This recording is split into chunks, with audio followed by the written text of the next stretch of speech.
61 साल की उम्र में ठेला गाड़ी खींचते ये हाथ, मिट्टी में सने पैर, बोझा ढोते ये कंधे।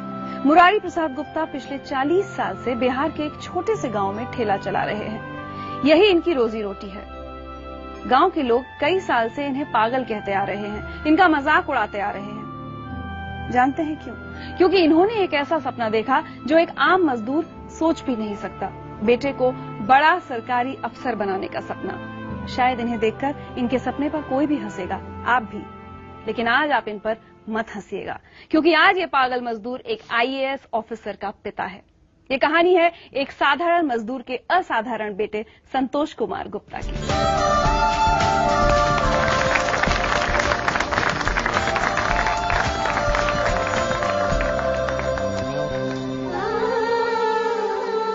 संतोष, हमारे देश में एक ठेला चलाने वाले का बेटा IAS बनने का सपना देखे, सुनकर हैरानी तो होती है। हैरानी होती है, लेकिन सबसे बड़ा चीज होता है दृढ़ संकल्प, विल पावर। और IAS तो बहुत छोटी चीज है, अगर आदमी के पास विल पावर हो तो बहुत कुछ प्राप्त कर सकता है।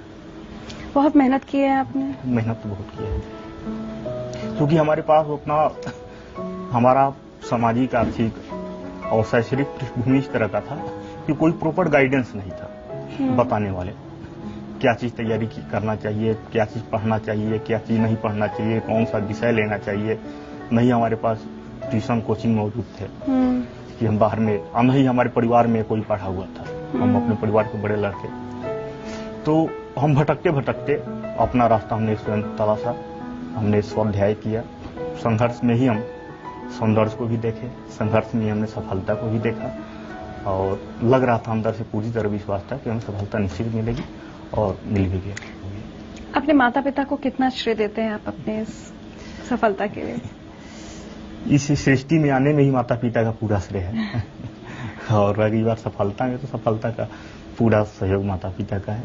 उनका सहयोग से ज्यादा उनका आशीर्वाद है, और ईश्वर का भी आशीर्वाद है। आपसे कोई मिलने आया है?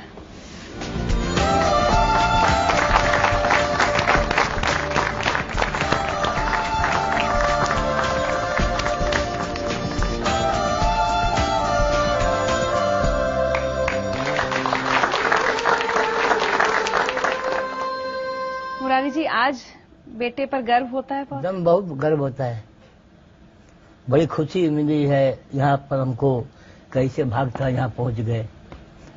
एक बात बताइए, कभी सोचा था कि बेटा हमारा सपना पूरा कर देगा? नहीं सोचे थे।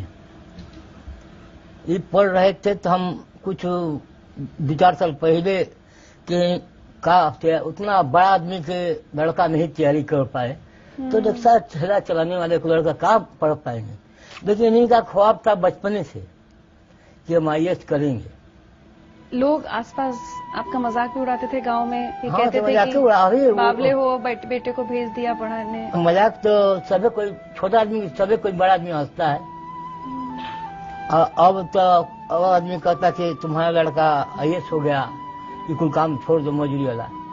हम कब कैसे छोड़ेंगे सर, बताइए। कि हमको पैसा रहेंगे तब हम क्या खाएंगे, क्या पिएंगे। अभी तो तनख्वाह तो नहीं मिल रहा है, हम छोड़ दें। अभी परिवार को लेकर चलना है, इन्हीं को खर्चा देना पड़ता है। आपको ऐसा नहीं लगता कि अब मेरा बेटा इतनी बड़ी सरकारी नौकरी में चला गया है? एकदम ठीक है, अभी लगता है, लेकिन लगता है विश्वास। कुछ दिन पहले बोला थे कि हमारा IAS निकाल, तो वो हमको विश्वास नहीं होता था। आपको विश्वास नहीं हुआ? नहीं होता था। हम ऐसे लोग कहते हैं कि तुम्हारा लड़का कलेक्टर बन गया, कलेक्टर बन गया। अभी लोग कहते हैं कलेक्टर बन गया, तो काम हम भी कलेक्टर क्या होता है हम तो जन्म में नहीं करते हैं। संतोष, सुनकर कितना अजीब सा लगता है। आपके पिता को ये नहीं पता IAS का मतलब क्या है, और ऐसे पिता का बेटा देश का सबसे मुश्किल इम्तिहान पास कर लेता है। हम तो यही कहते हैं इनको कि आप बढ़िया बढ़िया काम कीजिए, और खुशी होगा। ईमानदारी से काम कीजिए, सबको भलाई कीजिए, घूस मत कमाइए, मेहनत करिए, जो मजदूरी पैसे मत करिए, घूस मत किसी को दीजिए। संतोष, हमने सुना आप अपने बाल रस्सी से बांध लेते थे? हाँ, रस्सी से। बचपन में पढ़ रहे थे ना, हम लोग हिंदू में चुन्नी रखते थे। और चुनिया सुतरी बांध के ऊपर चौकी के खड़ा कर बांध देते थे। ऐसे नहीं दुकानें तो जगह पड़ते थे। पढ़ाई के देखिए माहौल वही है। मुरारी प्रसाद जी, दुनिया ने भले ही आपका आज तक बहुत मजाक उड़ाया हो, लेकिन जिंदगी लाइफ की तरफ से हम आपको सम्मानित करना चाहते हैं मुरारी प्रसाद जी।